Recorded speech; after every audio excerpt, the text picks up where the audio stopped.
Животът е толкова несправедлив. Ето аз. Да, аз никога няма да бъда цар. А ти вече няма да дочакаш зората. Адио. Майка ти не те ли е учила да не играеш с храната си? За какво си дошъл?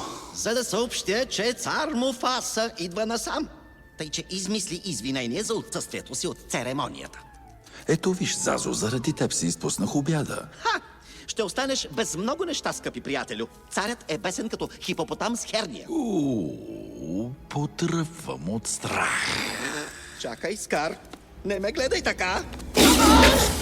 Скар? Пусни го. Безупречно точен сте, Ваше Величество.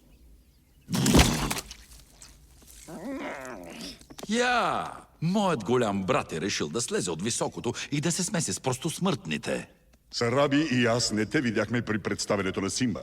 Днес ли беше? Чувствам се изтерзан.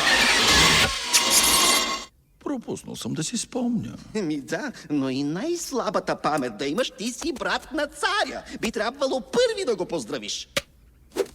Бях пръв, преди да се роди онова космато животинче. Животинчето е моят син и твоят бъдещ цар. Ще упражнявам поклони.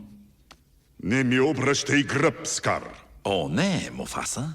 Ще те посъветвам ти да не ми обръщаш гърба си. Нима ме предизвикваш?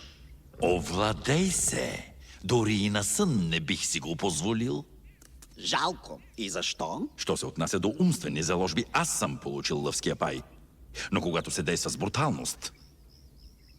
Боя се, че откъм такива гени съм останал твърде ощетен. Всяко семейство си има черна овца. В моето са даже две. Те винаги успяват да ти вгорчат празник. Какво да правя с него? От него става луксозна постелка. Зазо. Помисли си. Щом се напраши, грабваш го и почваш да го тупаш.